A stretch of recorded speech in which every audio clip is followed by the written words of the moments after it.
$30 is a decently high price point for an indie game, so it's fine to feel a bit uneasy when thinking about taking the plunge. Especially in this economy when you could play seemingly the worst games you've ever heard of for free from Epic Games, instead of dropping 50 McNuggets on a brand new IP that you've never heard of. Naturally, before committing to a buy, you're gonna do some research, like reading Steam reviews, checking Reddit posts, or even watching some game reviews on YouTube. Imagine how biased my review of Sulfur would be. The thing is, I have close to 500 in-game hours for Sulfur on Steam. Obviously, I've loved my time playing it. I respect those with a different view, and I think criticism is crucial to things that you enjoy, as most of the time it can make things much better in the end. Most of the time. Because sometimes people will launch the silliest attacks with a rudimentary understanding of something. Occasionally when they do this, they can spread misinformation to a very wide audience. Take the recent Stop Killing Game slander as an example. I don't have a bat handy, so I'm not going to go too much in detail about that. But I do hate the thought of some people missing out on one of the most fun, interesting, creative, modern shooters in recent history, in like the last decade. Perhaps foolishly, I've decided I want to address the more blatant misinformation that I've read about Sulfur. Some of these things I have a distinct memory reading in multiple places over a long period of time, while some other stuff I found more recently while scrolling through Steam reviews and Reddit and just looking up Sulfur stuff in general. All of them I don't consider to be true. I also like you for clicking on this video, and I have 11 animals that I love dearly, just like my wife and son, who are so cute, and I love my little family, but I guess now I'm just stating facts, so let's get into this already. I've seen some goofballs say that Sulfur is missing a meta progression, which in a roguelite is very important. But y'all want to know the big secret that's not super secret to anybody that's played more than maybe a few hours? There is meta progression in Sulfur. Perfect Random made an effort to make a unique experience. That's the developers, by the way, a bunch of sweethearts. They chose to tie your meta progression to the extraction side of the game. That's why we call it an extraction roguelite, folks. Your loadout is what you've accumulated, and most importantly, the gun builds you make using the in-depth enchantment and attachment system. That's the perky side of the game.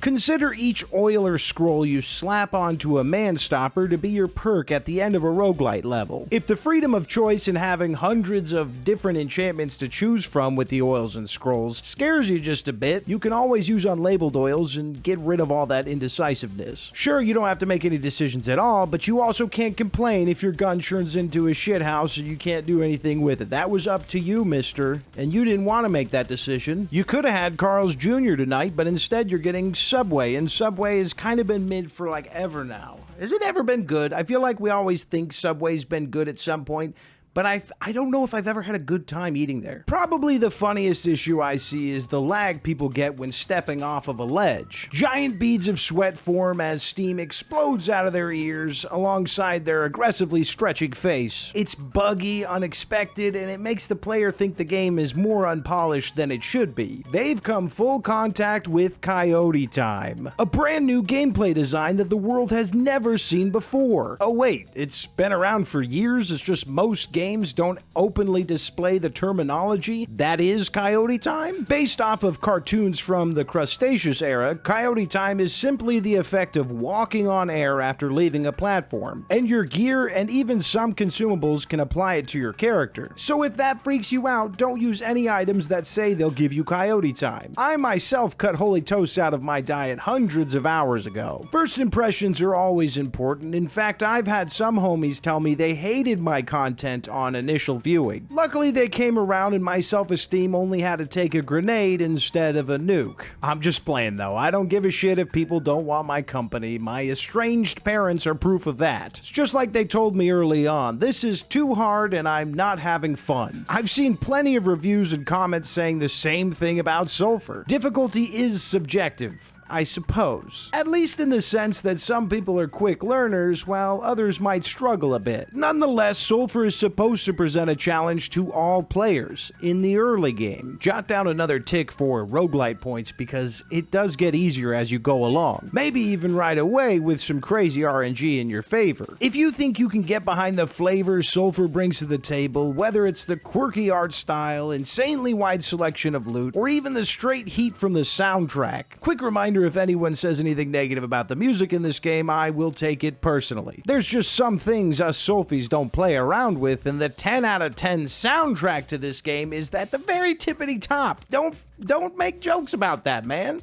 The music in this game is perfect. If you're struggling, but you really thought Sulfur was the right play for you, just keep going. Eventually, everyone becomes an unstoppable beefcake, as intended. I mean, if you felt so inclined, you could even watch one of my many tutorials and guides and stuff, man. Hey, there's some people that are willing to help you out. Me, if you want. If you're really struggling, I mean, that's always an option for you. I could be your life preserver. The strangest concern I've seen, and it's gotta be from people that can't read past the front cover of a book, is that Sulfur is woke. And every time I read that, I get full confirmation that that person has no idea what's actually going on. They might not even know what that word truly means. My best assumption is a new player might see the church residents and think they're not attractive for their Smeagol-looking ass. But the fact remains that Ralphie, the lone woman at the church hub, is pregnant.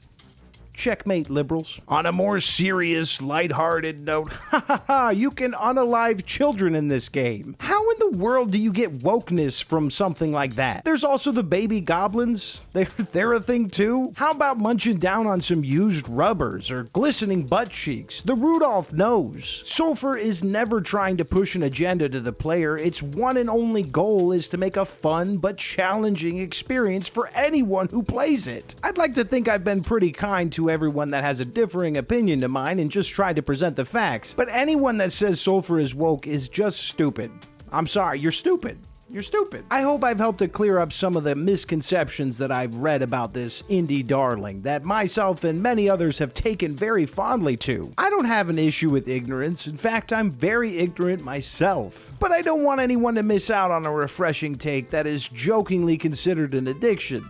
Yeah, jokingly, sure. Yeah, this is just a joke. We're not actually addicted.